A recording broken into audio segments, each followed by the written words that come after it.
Buen día, jóvenes. Nuevamente estamos aquí para otra clase, la segunda que nos corresponde en esta materia de computación uno.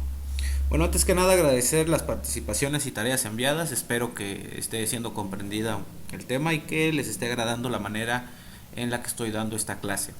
Bueno, vamos a proseguir a la segunda clase. En cuanto a los temas, les recuerdo que a mí me gusta no distribuir conceptos, sino dejarles algo que les pueda ser de utilidad en cuanto al uso diario, en cuanto a su vida personal. Ahorita tenemos que ver lo mismo, parte de lo que ya habíamos visto en la clase pasada, y ahora vamos a detallar un poquito más cómo es el funcionamiento de la computadora para que ustedes lo puedan entender un poquito más a profundidad y supongan que quieren comprar una computadora y esta información les puede servir de ayuda a ustedes o a alguien más. Bueno, el tema, vamos a empezar a hablar sobre el funcionamiento de la computadora. Bueno, ¿cómo funciona una computadora? Ya lo había yo explicado anteriormente, que tenía que ver con que funciona a través de pulsos eléctricos utilizando un código binario. Bueno, entonces vamos a ver el funcionamiento de las partes más importantes de la computadora. Primero que nada, ¿por qué es llamado CPU? Porque sus siglas en inglés a la traducción quieren decir unidad central de procesos. Es por eso que es conocido como CPU. Normalmente se le nombra CPU cuando ustedes miran la computadora al cajón completo, pero bueno, ese es llamado el cajón. La unidad central de proceso es considerada como el procesador. ¿Qué quiere decir esto? Que es solo una partecita. Ya la semana pasada yo les dejé una tarea en donde ustedes verificaban la imagen del procesador. Ya todos deben de tener la imagen clara de cómo es el procesador, cuál es la unidad central de proceso, y no todo el cajón que es conocido o como comúnmente todos le dicen. Bueno, ¿cómo funciona el procesador? El procesador comúnmente es conocido como el cerebro de la computadora, es decir, el que realiza todas las operaciones y el que es encargado de pues realizar básicamente todo en la computadora. Cuentan con una gran velocidad y pues básicamente si no tenemos un buen procesador no tenemos una buena computadora. En el mercado actualmente se conocen dos marcas que son muy conocidas. Existen más, pero estas son las más comerciales, por así decirlos, que es Intel y AMD. ¿Cuál es la diferencia entre una marca y otra? En realidad, pues únicamente el nombre. ¿Qué quiero decir con esto? Que el procesador no depende de cuál sea la marca que esté realizando el procesador. Existen acuerdos donde los procesadores pueden estar interactuando con distintas marcas de computadoras, es decir, pueden mirar un HP con procesadores AMD o con procesadores Intel, y va a depender más de lo que es el procesador. Entonces estas marcas son las más conocidas y se encargan básicamente de hacer funcionar a la computadora. Bueno, ¿cómo medimos la velocidad de un procesador? ¿Cómo funciona la velocidad de un procesador? Un procesador funciona a través de hertz. ¿Qué son los hertz? Aquí le puse la definición. Es un hercio es igual a un ciclo por segundo. Imagínense que ustedes tienen un motor en el que van ustedes a procesar información por cada vuelta que den o por cada ciclo. Entonces un ciclo es una vuelta. Entonces cada que el procesador ejecuta una acción es considerado como un ciclo. Entonces, ¿cuántos ciclos puede realizar un procesador?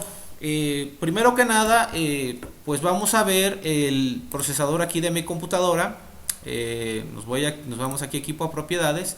Y en esta parte ustedes pueden ver aquí donde estoy señalando, en la parte del procesador dice que yo tengo un procesador Intel Core i3 6006 con el CPU a 2.0 GHz. ¿Qué tiene que ver esto conocido como gigahertz o hertz? Bueno, hertz ya habíamos dicho que es un ciclo. Cuando hablamos de megas, gigas, estamos hablando de exponenciales. Cuando hablamos de un kilobyte, estamos hablando que se multiplica por 1000. Entonces se le agrega 3 ceros. Bueno, vamos a ver por acá, un bloc de notas. Ok, un bloc de notas porque no tengo pizarrón. Bueno, Un hertz o un ciclo del procesador es igual a 1. Cuando es un kilobyte, entonces quiere decir que tiene 3 ceros, es decir, que está ejecutando 1000 ciclos por segundo. Cuando es un mega, está ejecutando un 1 con 6 ceros. Quiere decir que un procesador a 1 megahertz está ejecutando 1 millón de ciclos por segundo, pero aquí no me dice megas, entonces está utilizando lo que es el giga. Cuando hablamos de gigas, estamos hablando de un 1 con 9 ceros. Veamos si está en lo correcto. Sí. Entonces quiere decir que un procesador que utiliza 1 giga de velocidad es capaz de hacer 1 millón de millones, ¿sí? Son 1000 billones de ciclos por segundo. Entonces imagínense la velocidad del procesador, que yo tengo un procesador de 2 gigas, que es la cantidad de ciclos que puede ejecutar por segundo. Es por eso que la tecnología ya ha avanzado mucho, porque a través de estos procesadores ya se puede ejecutar grandes cantidades de operaciones en un segundo. Entonces, ¿cómo puedo identificar yo la velocidad de un procesador? Bueno, pues es muy fácil. Ustedes se van a la parte de aquí de equipo y aquí ya les trae la velocidad con la que ya ustedes trabajan su procesador. No tiene gran ciencia identificar un buen procesador. ¿Cómo se identifica? Pues únicamente viendo cuál es su velocidad. Obviamente, si ustedes tienen un procesador Intel de 2 gigas y un procesador AMD de 2.2 GHz, ¿cuál sería el más rápido? Como no estamos en clase, pues obviamente esperaría yo su respuesta, pero es muy obvia, es el de 2.2 GHz. ¿Por qué? Porque simplemente me está representando más ciclos por segundo en cuanto a su trabajo. Esto todavía no queda aquí, todavía vamos a ver otro factor que tiene que ver en cuanto a los procesadores, pero es muy fácil de identificar. Es decir, si ustedes quieren comprar una computadora y van a buscar, lo primero que tienen que hacer es buscar este número que tiene la G, la H y la Z, aquí se me olvidó, y donde ustedes van a ver cuál es la velocidad que tiene. Es muy difícil que encuentren un procesador arriba de 3 GHz. ¿Por qué? Porque tantos ciclos por segundo calentarían mucho la máquina y pues eso ya causa fallas. Entonces, si ya causa fallas, poner un procesador de más de 3 GHz, ¿cuál fue la solución que se encontró para solucionar este problema de los procesadores? Bueno, los procesadores ahora ya no sé si ustedes han escuchado. Por ejemplo, vean ustedes, mi máquina dice que el procesador dice que es de Intel Core i3. Bueno, ¿qué quiere decir el i3? Bueno, si ustedes oprimen la tecla Control Alt suprimir, les va a poder aparecer lo que es el administrador de tareas. Ya para Windows 10 aparece en automático, lo pueden ustedes buscar, donde van a poder ver cómo está funcionando su procesador. Normalmente les aparece esta pestañita de aplicaciones, pero si ustedes se van a la parte de rendimiento, aquí ustedes van a poder encontrar el funcionamiento de su procesador. En este caso, en este momento que estoy grabando el video, que tengo abiertas varias aplicaciones, me dice que el procesador se está utilizando en promedio más o menos desde el 30 al 39%. Entre más aplicaciones yo esté utilizando, más veces se va a estar utilizando el procesador. Bueno, el i3 o ese número que dice i3, ya los procesadores ahora ya vienen con núcleos. ¿Qué quiere decir? Que si ustedes pueden mirar aquí unas pequeñas divisiones que hay entre estas imágenes que están aquí arriba, está dividido o seccionado en 4 partes. ¿Qué quiere decir? Que mi procesador, a pesar de que tiene la velocidad de 2.2 GHz, está seccionada como en 4 procesadores a la vez, es decir, que tiene 4 núcleos en los que puede trabajar. Cada parte de ese núcleo está trabajando y realizando una actividad por separado.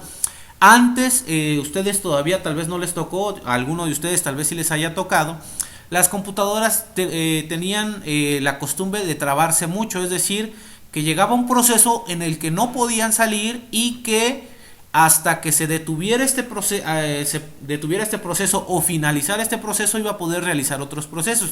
La ventaja con estos procesadores es que cuando tú tienes 4 núcleos, como lo es la computadora que están ustedes viendo, que es la mía, tiene la ventaja de que cuando un proceso se traba, existen otros 3 núcleos que pueden estar realizando más actividades. Es decir, supónganse que ustedes hacen un equipo de 4 y yo les dejo una tarea donde precisamente hay una persona que se enfermó y no puede trabajar, pero las otras 3 siguen avanzando con las funciones y no se queda detenido como antes de que esperar hasta que esa persona se compusiera. Bueno, en este caso el procesador pudiera funcionar. En este caso es dividido el proceso en 4 y así ya puede estar realizando otra parte del procesador los procesos.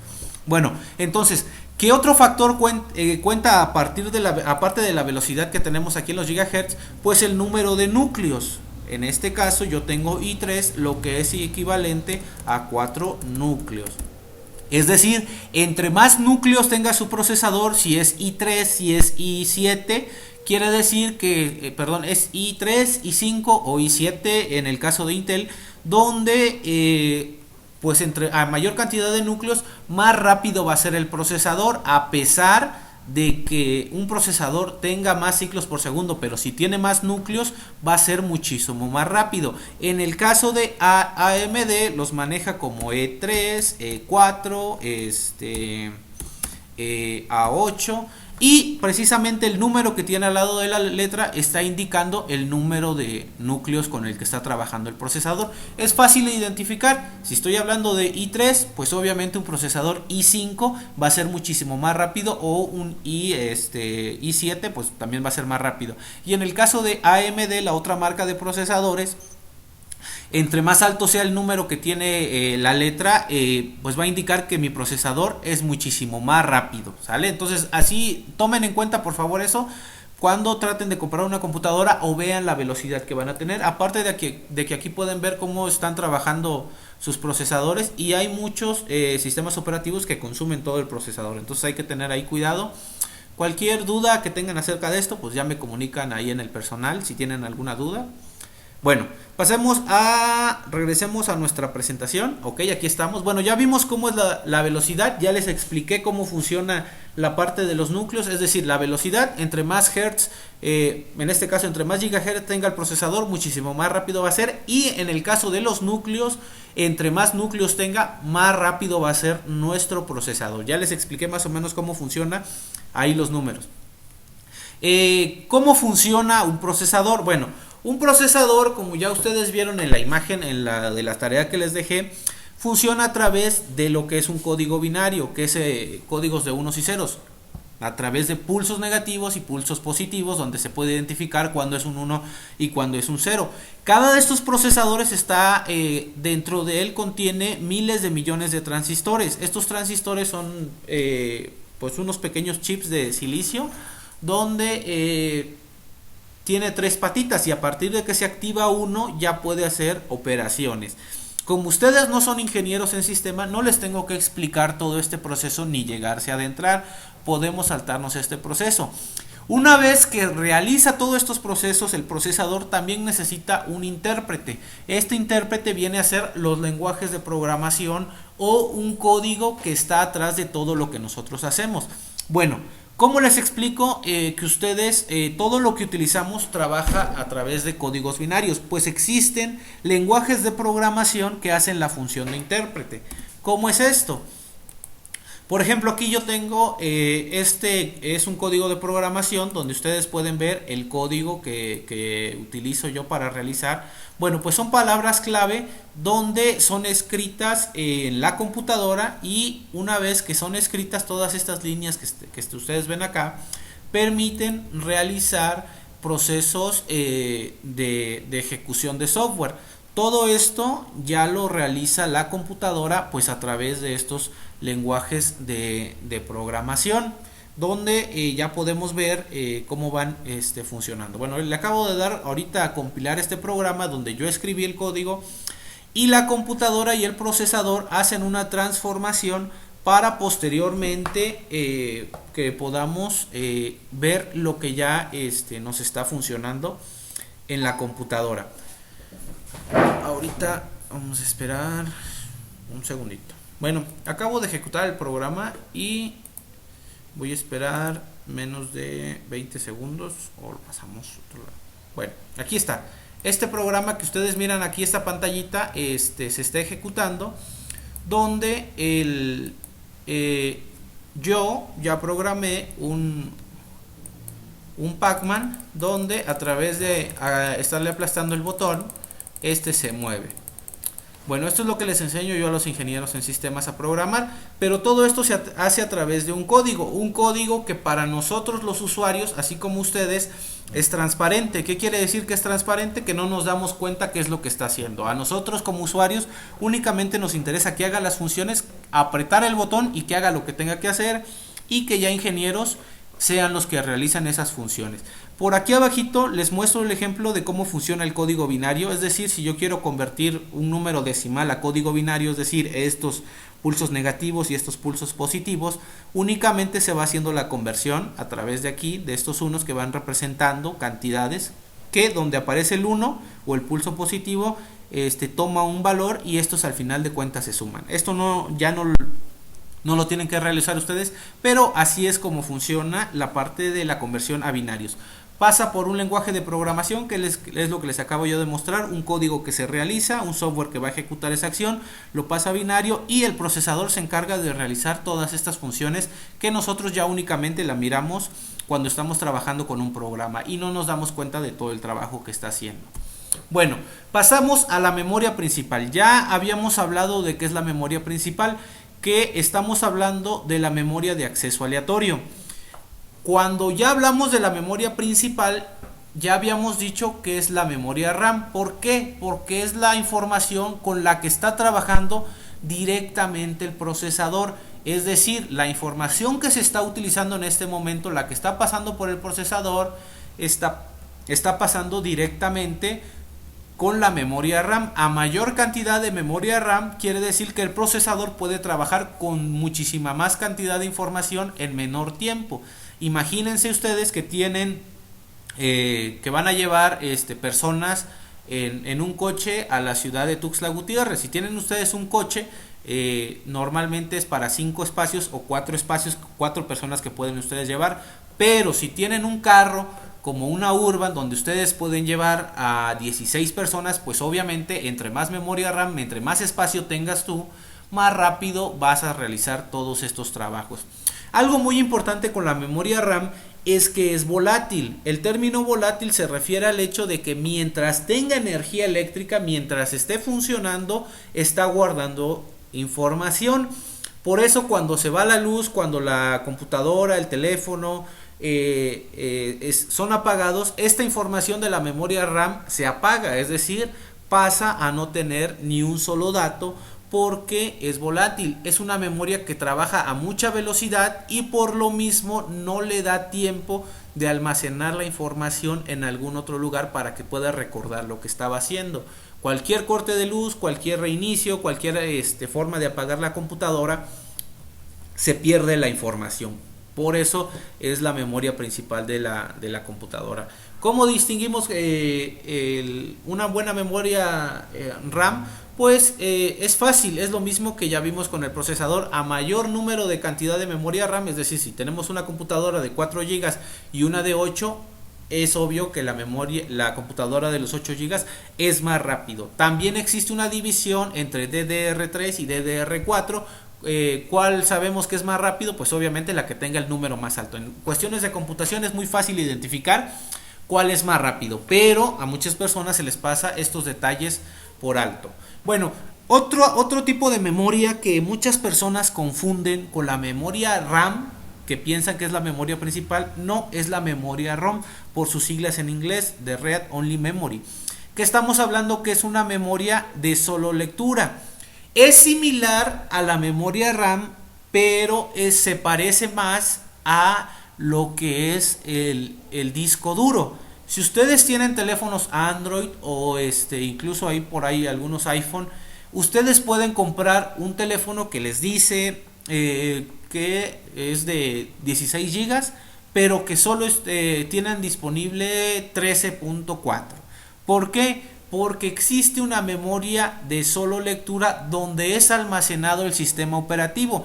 Es decir, donde está funcionando Android, donde está funcionando iOS o donde está funcionando Windows, que únicamente es para que funcione el dispositivo o la computadora. Ese espacio está reservado y no es como la memoria RAM donde tú puedes utilizar cualquier espacio de memoria. No, esa memoria es designada para que no se pueda guardar nada, no se pueda alterar, no se pueda modificar nada de lo que está ahí. Entonces hay una diferencia bastante significativa entre lo que es la memoria RAM y lo que es la memoria ROM. Muchos lo confunden porque suenan igual, es RAM y ROM, pues es casi lo mismo. No, la memoria RAM, recuérdenlo bien, es la memoria principal de la computadora, y el ROM solo es una memoria de lectura donde se almacena normalmente el sistema operativo que hace funcionar a nuestro dispositivo.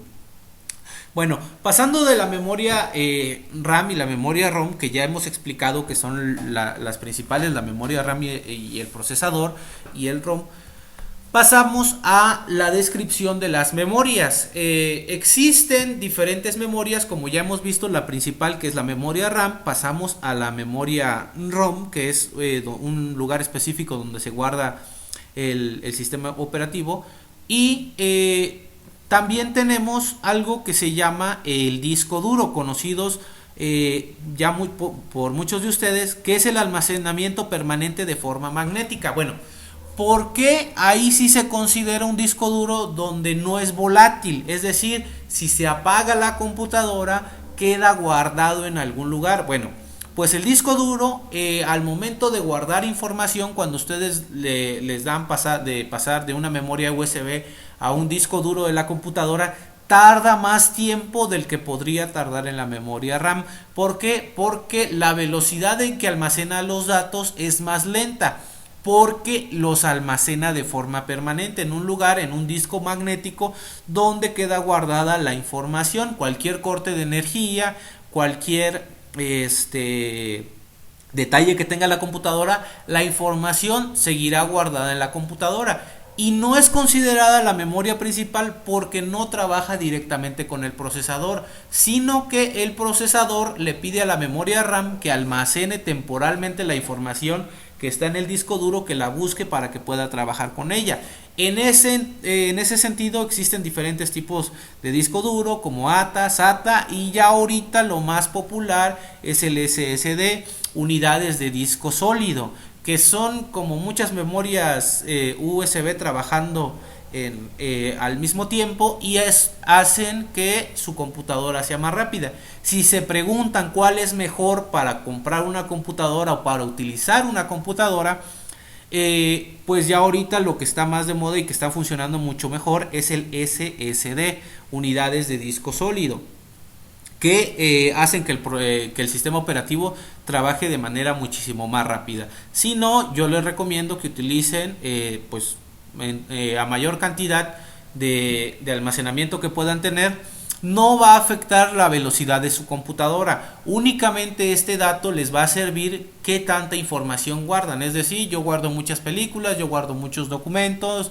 yo guardo todas las fotos de la familia, yo guardo todos los videos donde hemos salido y todo eso. Entonces, eso únicamente para empresas grandes, una empresa de publicidad o empresas grandes donde manejan cantidades de información, es ahí donde influye mucho la cantidad de almacenamiento. Pero mientras no tengan gran cantidad de almacenamiento, no necesitan gran espacio para que su computadora sea rápida.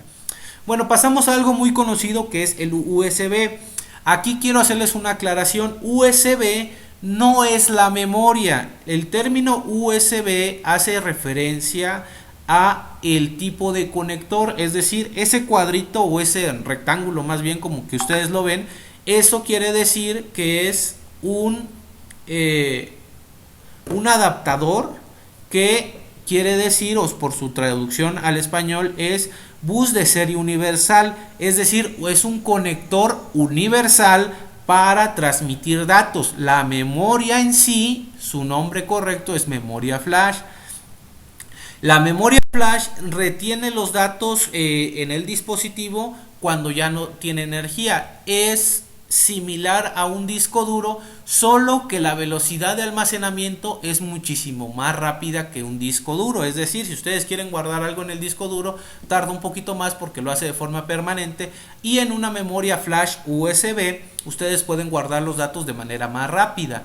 Ya existen una gran cantidad de memorias flash, donde ya en mis tiempos, cuando yo estudiaba, tener 1 GB era tener una memoria grande, y pues ahora ya encontramos hasta de 128 gigas comerciales aquí en las tiendas. Bueno, entonces estas memorias también tienen la característica de que, como no son almacenadas magnéticamente como en un disco duro, es probable que se pueda perder información. Guarda y elimina información de manera rápida, pero tienen el detalle de que sí se puede perder información. Es más utilizada para trasladar información que para guardar de forma permanente. Entonces tengan mucho cuidado con el uso de las memorias USB, que son bus de serie universal. Es el conector, no el tipo de memoria. También tenemos, es muy común ahorita que ya utilizamos teléfonos móviles que también forman parte de lo que es computación, porque tienen un procesador, porque tienen memoria RAM, porque tienen un sistema operativo. Que estas son memorias flash, también son memorias flash, pero estas tienen la ventaja de que son de manejo seguro, o almacenamiento seguro, donde se cuidan más los datos que en una memoria USB. ¿Qué quiere decir con esto? Pues es una forma pequeña de almacenar información, y que tiene más cuidado en el sentido de cuidar la información que una memoria USB. Es por eso que es tan utilizada ya en los teléfonos móviles. Entonces, todo este tipo de almacenamientos son diferentes, cada una tiene su forma de almacenar, y las estamos viendo superficialmente, pero yo les estoy dando para que ustedes puedan comprender en qué les puede servir, o cómo la pueden identificar, o cómo me gustaría a mí que lo identifiquen. No que se aprendan el concepto que el disco duro son discos magnéticos que lo guardan, no. Hay que entender cómo funciona, qué es, para qué sirve, y ya de ahí nosotros vamos formando y entendiendo cómo funcionan las computadoras. Por otra parte, tenemos los dispositivos de entrada y salida. Salida, ya lo había yo mencionado, son todos aquellos dispositivos en los que podemos sacar información de la computadora, aunque la computadora nos muestre la información. Por ejemplo, es pantalla, bocinas, impresora. Todos estos dispositivos de entrada y salida son comunes, y no son precisamente necesarios para que una computadora esté funcionando. Todos estos se adaptan a la computadora. Y pues una computadora sin pantalla pues puede seguir funcionando, sin bocinas también puede funcionar, sin impresora también puede funcionar. Entonces todo lo que nos muestra información de la computadora es un dispositivo de salida, y todo aquel con el que podamos pasar información a la computadora es un dispositivo de entrada. El teclado es un dispositivo de entrada porque ahí nosotros podemos introducir letras y números o cualquier símbolo a la computadora. El mouse también es un dispositivo de entrada porque ustedes al momento de teclear le están mandando información a la computadora, así como un escáner. Bueno, hay infinidad de dispositivos de entrada y salida. La memoria USB es como un híbrido donde los dos funcionan. Y ahí está la explicación. La parte importante de la computadora fue lo primero que les mencioné. Estos son como accesorios que se pueden incorporar a una computadora. Ahora bien, para cerrar, todo lo que ya hemos trabajado, o todo lo que se funciona como hardware, pasa a algo muy importante que es necesario para que funcione. Todo este hardware, toda esta computadora en los tiempos actuales funcionan a través de un sistema operativo. ¿Qué es el sistema operativo? Es un software, es decir, es un programa, es algo que no se puede tocar, que está guardado en la memoria del disco duro y que está pasando por el procesador. Este sistema operativo se encarga de administrar los recursos, administrar la memoria, es decir, administra la memoria RAM, también administra el disco duro, cómo se va a guardar la información, gestiona el hardware. Ya ahorita toda la computación se maneja como un término que es plug and play, es decir, conectar y funcionar, que cualquier dispositivo USB que ustedes conecten a la computadora, que ya les mencioné que USB es un puerto y no precisamente la memoria. Cualquier cosa que ustedes conecten, el sistema operativo se encarga de hacerlo funcionar en su computadora. ¿Por qué? Porque yo puedo tener una impresora y utilizarlo con 5 diferentes computadoras, porque yo lo puedo conectar a otra computadora y hacerla que funcione, o un teclado lo puedo pasar a otra computadora y me va a seguir funcionando, porque el sistema operativo se encarga de gestionar el hardware, es decir, todas las partes de la computadora son gestionadas por un sistema operativo. Para que una computadora funcione se necesita de un sistema operativo. Bueno, ¿qué otra cosa hace? Gestionar las aplicaciones, es decir, lo que se tiene instalado en una computadora. Ningún dispositivo móvil y ninguna computadora son iguales, porque cada persona le instala diferentes programas e instala diferentes cosas. ¿Cuáles son los sistemas operativos más conocidos? Bueno, Android. Su teléfono que ustedes utilizan común tiene un sistema operativo llamado Android. ¿Por qué es un sistema operativo? Bueno, porque cumple con estas condiciones de que administra los recursos, administra la memoria, gestión de hardware y gestión de aplicaciones. Los teléfonos de antes, si a ustedes les tocó utilizarlo, no tenían un sistema operativo porque ya venía fijo cuáles son las aplicaciones que iba a utilizar. A pesar de que funcionaban o trataban de simular un sistema operativo, no se podía, porque ustedes como usuarios no podían agregar ningún programa, no podían modificar, no podían cambiar el color, no podían utilizarlo a su gusto, sino que ya estaba decretada la forma en la que tenían que utilizar. El más conocido es Windows, que también tiene sus versiones de Windows 7, Windows XP, Windows Millennium, Windows 98, Windows 10, Windows 8.1. Bueno, entonces ya todo es una variedad, que el sistema operativo es Windows y ya de ahí viene la versión, son las que les he mencionado. Por otra parte, otro de los sistemas operativos más conocidos en el mundo es Mac, que difiere de la forma de trabajar con Windows, que quiere decir que tiene el sistema operativo Mac Tiger, Mac Lion, Leopard, son diferentes. O por otra parte su iOS, que es el sistema que están utilizando todos los iPhone, que también es un sistema operativo móvil. También existe Linux, una distribución libre, que yo creo que ninguno de ustedes ha utilizado porque es muy poco comercial, pero bastante útil. Unix, FreeBSD, son sistemas operativos conocidos, pero que usuarios estándar, por el hecho de no ser tan comerciales, no son conocidas por ustedes. Pero existe una gran variedad de utilizar las computadoras. Entonces, a veces saber de computación no quiere decir que el hecho de que ustedes sepan utilizar Windows, que sepan utilizar Word, se limita a eso, sino que también existen diferentes sistemas operativos donde el hecho de desarrollar las habilidades que nosotros tenemos es el hecho de irnos adaptando a diferentes sistemas operativos, diferentes formas de utilizar. La computación no solo se limita a Windows, sino que también hay muchísimas más otras opciones que se tienen que aprender. Bueno, ¿cómo se pule esto? ¿Cómo logramos desarrollar nuestras habilidades? Bueno, entre más conozcamos, entre más cosas utilicemos, entre más formas de trabajar desarrollemos nosotros con la computadora, mejor va a ser nuestro uso. Por mi parte, esta clase la doy por terminada. Pasaremos a la tarea. Bueno, la tarea realiza la actividad que viene en plataforma. Ya ahorita ustedes deben de tener en la sección de recursos esta tarea que tenemos por acá. Está aquí. Ok, aquí está la tarea. Esta es la que ustedes pueden ver. La van a encontrar en la sección de recursos. Y es nada más una sopa de letras. Bueno, ¿cuál es la diferencia de la sopa de letras? Que aquí no les doy la palabra, es decir, memoria principal de la computadora. Entonces no van a buscar dentro de todo esto lo que es memoria principal de la computadora, sino que ustedes tienen que decir, encontrar la respuesta y a partir de esa respuesta buscarla en esta sopa de letras. Es algo bastante sencillo, no creo que les lleve mucho tiempo, o tal vez a alguno de ustedes sí se le complique, pero bueno, es una actividad bastante entretenida y otra forma en la que me gusta a mí hacer las cosas. Hay que enviarla en formato PDF. Ya van a encontrar ustedes ahí la sección para mandarla. Es imprime la tarea, es decir, primero la van a imprimir ustedes, realiza con un lapicero o con un lápiz ustedes, o con colores van a marcar las respuestas correctas. Al lado de la pregunta me ponen la respuesta y abajito ya me señalan dónde está la respuesta con el color.